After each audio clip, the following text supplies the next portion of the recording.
Alhamdulillah hamdan katsiran tayyiban mubarakan fi kama yuhibbuna rabbuna wa yardo.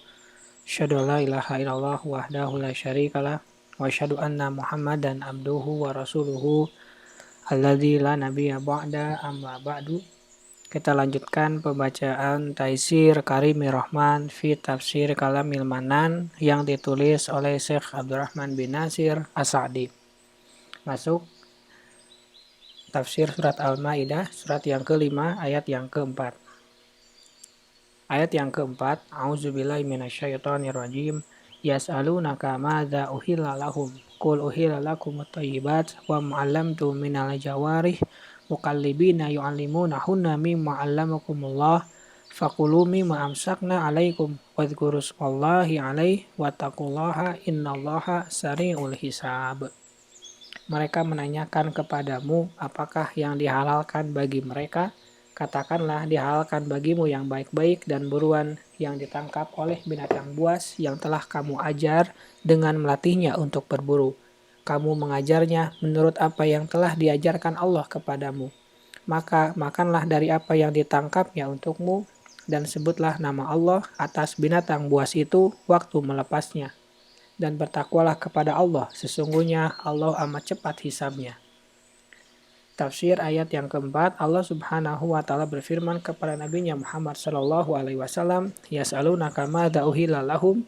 Mereka menanyakan kepadamu apakah yang dihalalkan bagi mereka. Artinya dari makanan-makanan. Qul uhilla lakumut thayyibat. Katakanlah dihalalkan bagimu yang baik-baik, yaitu makanan yang mengandung manfaat atau kelezatan yang tidak memudaratkan badan dan akal. Maka termasuk di dalamnya semua biji-bijian dan buah-buahan yang ada di desa-desa dan alam terbuka. Termasuk di dalamnya seluruh binatang laut dan seluruh binatang darat, kecuali apa yang dikecualikan oleh peletak syariat Allah dan Rasul-Nya, seperti binatang buas dan binatang-binatang yang keji, menjijikan sebagaimana dinyatakan secara jelas dalam firman-Nya, wa yuhilla lahumut thayyibat wa yuharrimu 'alaihimul khaba'its, dan menghalalkan bagi mereka segala yang baik dan mengharamkan bagi mereka segala yang buruk, keji. Al-A'raf ayat yang ke-157. Wa ma 'allamtum minal jawarih, dan buruan yang ditangkap oleh binatang buas yang telah kamu ajari. Maksudnya dihalalkan bagimu binatang buruan yang ditangkap oleh binatang buas yang telah kamu latih untuk berburu dan seterusnya, sebagaimana ayat tersebut sampai akhir. Ayat ini menunjukkan beberapa perkara.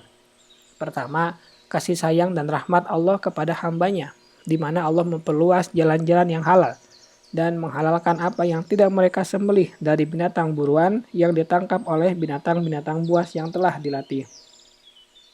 Binatang-binatang buas untuk berburu di sini adalah anjing, singa, elang, dan lain-lain yang menangkap dengan taring dan cakarnya.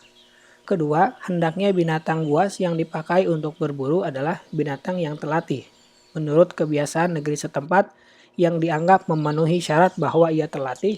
Jika diberi isyarat untuk berangkat, maka ia berangkat. Jika dilarang, maka ia berhenti. Dan jika ia menangkap binatang buruan, maka ia tidak memakannya.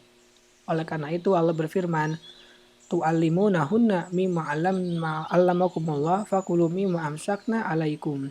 Kamu mengajarnya menurut apa yang telah diajarkan Allah kepadamu, maka makanlah dari apa yang ditangkapnya untukmu.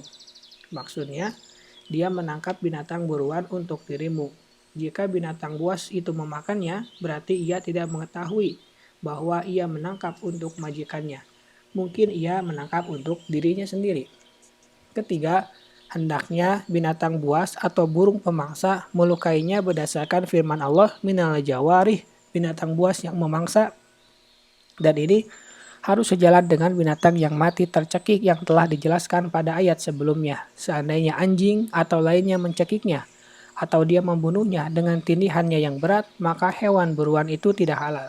Hal ini berpijak kepada pendapat bahwa yang dimaksud dengan binatang buas adalah binatang yang melukai binatang buruan dengan taring atau cakarnya. Dan pendapat yang masyhur adalah bahwa yang dimaksud dengan binatang buas di sini adalah binatang penghasil, yakni penangkap dan pemburu binatang buruan. Berdasarkan ini, maka tidak diharuskan melukai. Wallahu alam. Keempat, dibolehkannya memiliki anjing untuk berburu sebagaimana dalam hadis sahih riwayat Bukhari, Muslim dari hadis Abu Hurairah radhiyallahu anhu. Walaupun secara umum memiliki anjing adalah diharamkan karena dibolehkannya berburu dengannya dan melatihnya menunjukkan bolehnya memiliki anjing. Kelima, binatang buruan. Walaupun terkena air liur anjing adalah suci karena Allah membolehkannya dan tidak menyinggung harusnya mencucinya. Itu menunjukkan kesuciannya. Keenam, ayat ini mengandung keutamaan ilmu binatang buas yang dilatih. Karena ia dilatih, maka binatang buruan yang ditangkapnya menjadi halal. Tapi yang tidak dilatih, binatang buruannya tidak halal. Ketujuh, bahwa menyibukkan diri dengan melatih anjing atau burung pemangsa atau selainnya tidaklah tercela. Bukan termasuk perbuatan sia-sia lagi batil. Akan tetapi ia adalah pekerjaan yang boleh menjadi keinginan. Karena ia sarana kepada kehalalan binatang-binatang buruan dan dapat dimanfaatkan. Kedelapan, ayat ini mengandung dalil bagi orang yang membolehkan menjual anjing pemburu. Dia berkata, karena boleh, jadi dia tidak boleh mendapatkannya kecuali dengan itu. Kesembilan, ayat ini mengandung dalil diwajibkannya membaca bismillah pada saat melepas binatang pemburu. Dan jika dia tidak membaca bismillah dengan sengaja, maka apa yang dibunuh oleh binatang pemburu tidak halal. Kesepuluh, boleh memakan hasil tangkapan binatang pemburu, baik ia membunuhnya atau tidak, dan bahwa jika ia membawa tangkapannya kepada majikannya, sementara tangkapan itu masih hidup, maka ia tidak halal kecuali dengan disembelih. Kemudian Allah mendorong hamba-hambanya kepada takwa dan memperingatkan mereka akan adanya hisab, perhitungan amal pada hari kiamat, dan bahwa ia telah dekat. Firman Allah, wattaqullah innallaha sari'ul hisab. Dan bertakwalah kepada Allah, sesungguhnya Allah amat cepat hisabnya.